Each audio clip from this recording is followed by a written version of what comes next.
Antes de entrar al tema de los controles polares, vamos a darle una repasadita a parte de trigonometría y entender un poquito mejor la función atan2 o arco tangente 2, que es la que nos va a permitir trabajar con esos controles. Para eso vamos a comenzar con la función, las coordenadas polares en general, que es el seno y el coseno. Si ustedes se acuerdan, pues tenemos el círculo unitario, y en este círculo unitario tenemos un ángulo que llamamos zeta, y ese ángulo genera un punto. Este punto aquí va a definir la coordenada. Esta coordenada en X es el coseno de zeta, y esta coordenada verde aquí en Y es el seno de zeta. Y eso es cómo funcionan las coordenadas polares. Es decir, que si uno tiene un radio, en este caso es 1 porque es el círculo unitario, y tiene un ángulo, pues tiene un punto. Entonces, en lugar de tener las coordenadas x, y, es igual tener la coordenada ángulo radio, y en ese caso tendríamos la posición. Trabajando con eso, pues se puede ir más allá. Digamos, aquí podemos ver en este ejemplo cómo el ángulo va variando y el radio es 200. Y aquí ven valores alrededor, como a través de solo esos dos números podemos posicionar el punto y por supuesto pues dibujar un círculo. Esto, como ven, son ángulos en radianes, o sea, son 2pi. Por ejemplo, aquí ahorita en ese momento era pi, y cuando termine el círculo pues llega a 2pi, como ven, y vuelve a empezar. Eso venía de nuestras coordenadas polares que ya conocemos. Por supuesto que también existe la función, que es por ahí por donde vamos, la función tangente. La función tangente está definida como el seno entre el coseno. Como ya sabemos que el seno era de por sí la x y el coseno es la y, entonces tenemos x entre y.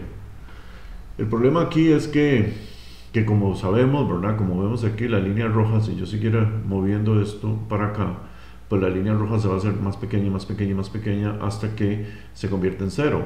Y claro, cuando el divisor se convierte en 0, la función se indefine, o sea, da infinito, o sea, no se puede usar para calcular.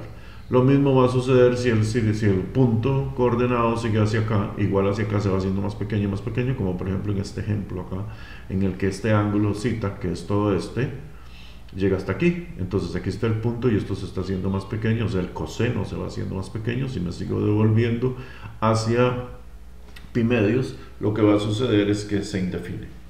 O sea que al final la función tiene un gráfico de este tipo, en donde en pi medios y en 3 pi medios se indefine, y así periódicamente, ¿no? Eso hace que la función pues no sea muy útil desde el punto de vista nuestro de la geometría.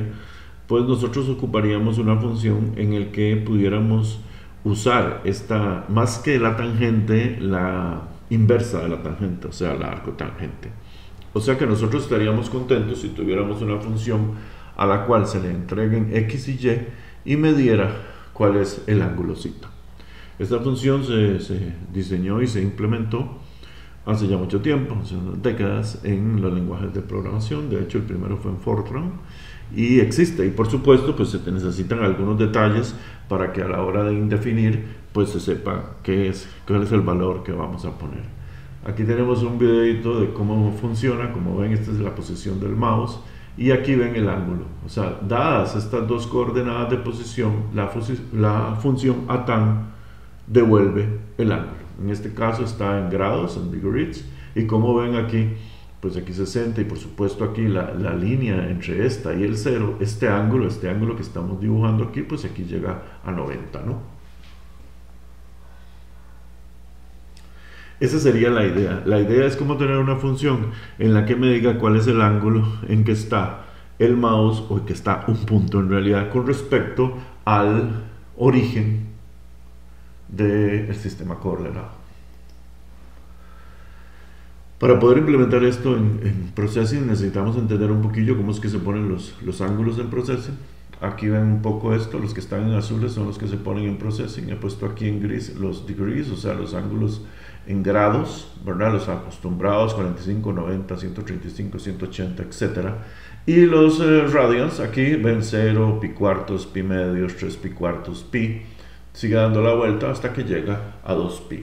Así es como funcionan los ángulos en Processing. O sea, ese es el modo en que uno, digamos, si uno pusiera que va a hacer una línea en pi cuartos, pues la línea aparecería aquí. O sea, empiezan aquí en función de las manecillas del reloj, en la dirección de las manecillas del reloj con el 0 en la derecha. Entendiendo esto, ahora vamos a entender cómo es que devuelve en Processing, cómo se devuelven los valores, por cuanto ya les decía que había que hacer al menos 2 rangos para evitar el detalle de la indefinición. Para eso les hice este video, que como ven aquí son los radians, aquí van aumentando, y aquí se ve cuál es el valor que devuelve la función atan. Convierte este rango en 2 rangos, el rango inferior, digamos, en este cuadrante, que sería el tercero y el cuarto, y el primero y el segundo. Aquí el atan es negativo, y aquí el atan es positivo.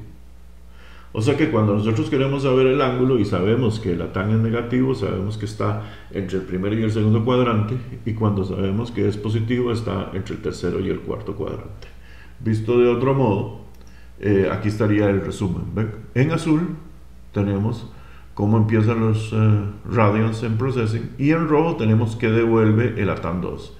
El atan 2 de aquí a aquí devuelve de 0 a pi. Y de aquí a aquí devuelve de menos pi a 0. Por razones técnicas matemáticas es así como fue implementado, pero esto es importante y hay que tenerlo claro a la hora de programar y usar la función atan2, que definitivamente es una función muy útil para hablar de coordenadas polares o para hablar de controles polares, que sería el video siguiente.